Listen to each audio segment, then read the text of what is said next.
시청자 여러분 안녕하십니까?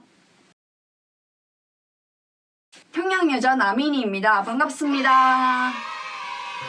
남과 북이 분단된 상태로 70년 남짓하게 갈라져 있었고 북한에서는 외부의 정보를 철저히 차단하다 보니 북한 사람들 대부분은 세상이 어떻게 돌아가는지 잘 모릅니다. 외부에 대해서 궁금하지만 알 수 있는 경로가 없어서 아예 모르거나 북한 당국에서 가르치는 대로 잘못 알고 있는 경우도 꽤 많습니다. 저도 세상에 대해서 제대로 알게 된 것은 북한을 완전히 벗어나서 대한민국에 입국한 후부터였습니다.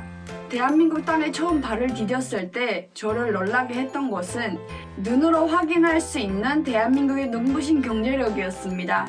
한 해 뒤에 대한민국 국민으로 살아가면서 예전에 평양에 살 때 아예 몰랐거나 잘못 알고 있었던 한국의 사실들에 대해서 알게 되면서 그 때문에 많이 놀라곤 합니다. 그래서 이번 시간에는 북한에서는 상상할 수 없었던 그 때문에 많은 탈북민들이 한국에 와서 놀라게 되는 한국의 모습 3가지에 대해서 말씀드리려고 합니다.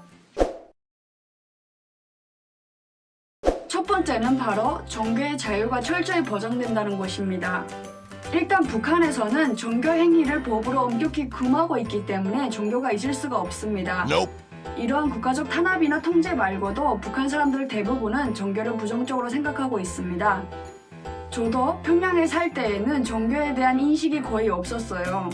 세상에는 신과 같은 초월적 존재를 믿는 사람들이 있다는 정도로만 알고 있었습니다.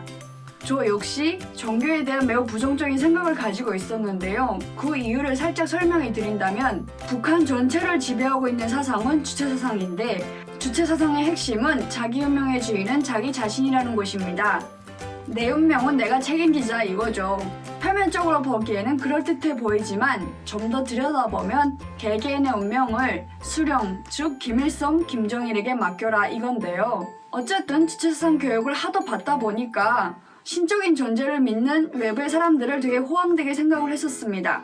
종교는 사람의 혼을 빼고 나약하게 만드는 매우 안 좋은 것이라고 인식하고 있었습니다. 그런데 한국에 오니까 종교의 자유가 철저하게 보장이 되어 있어서 너무 놀라웠습니다. 국정원에 있을 때에도요, 아직 조사 중에 있는 탈북민들에게도 종교의 활동을 보장해 주더라고요. 어찌 보면 보안이 철저히 필요되는 곳임에도 불구하고 일요일에는 카톨릭, 기독교, 불교 등 탈북민분들을 상대로 종교 활동을 하시는 분들이 오시는데요. 그분들의 출입을 허락을 하더라고요. 좀 의외였습니다. 조사관분들 중에서도 종교를 가지고 계신 분들이 계셔서 많이 놀랐습니다. 일반인도 아니고 국가활동을 하고 있는 공무원들이 종교라니 너무 놀라웠습니다. 또 저 사실 복도에 있는 책꽂이에는 성경이 꽂혀 있거든요. 그때 처음 성경이라는 걸 봤는데요. 북한 같았으면 성경 근처에만 가도 정치범으로 몰렸을 텐데 한국에서는 어디 가나 성경책이 꽂혀 있어서 너무너무 믿기지 않을 정도로 놀라웠습니다. 이후에 하나원에서도 자유로운 종교활동을 보장해줬습니다. 나중에 하나원을 수료하고 사회에 나왔는데요. 거리에 보니까 십자가가 달린 건물들이 꽤 많더라고요. 십자가가 교회라는 건 알고 있었지만 너무 많다 보니까 저 중에 몇 개만 교회일 것이고 나머지는 혹시 피레침이 아닐까 생각이 들 정도였습니다. 한국에 와서 종교에 대해서 새롭게 많이 알게 되었습니다. 북한에서 들었던 것처럼 종교가 그렇게 나쁜 것이 아니더라고요. 종교를 믿는 사람들이 많다고 해서 사회가 이상해지고 국가가 망하는 게 아니라 반대로 종교가 사회에 미치는 긍정적인 영향도 꽤 많다는 걸 알았습니다.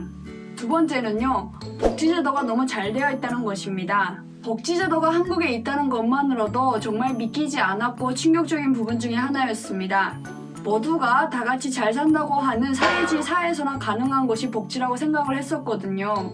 북한에서는 한국을 자유민주주의라고는 하지 않고 자본주의적 측면에서 더 많이 가르칩니다. 자본주의는 돈밖에 모르는 세상이고 돈에 눈이 먼 자본가들이 노동자들을 착취하는 것이라고 배웠거든요. 황금 만능주의인 자본주의에서는 복지는 눈을 씻고 찾아봐도 없을 거라고 생각을 했었습니다.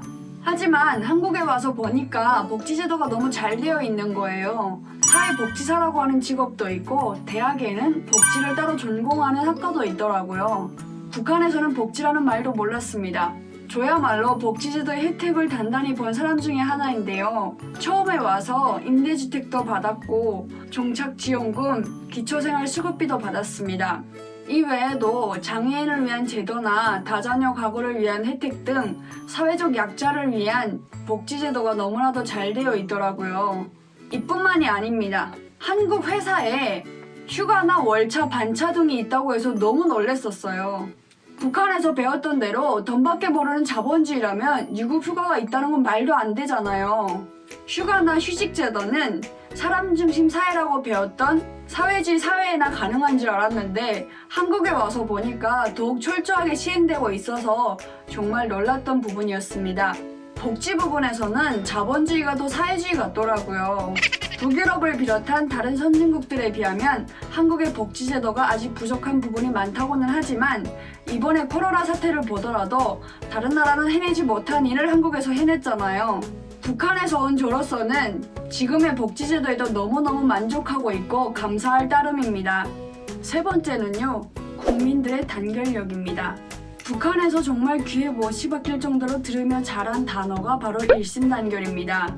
김일성, 김정일 중심으로 전체 인민이 똘똘 뭉쳐있고 이러한 곳은 전 세계 어디에서도 찾아볼 수 없다고 배웠거든요.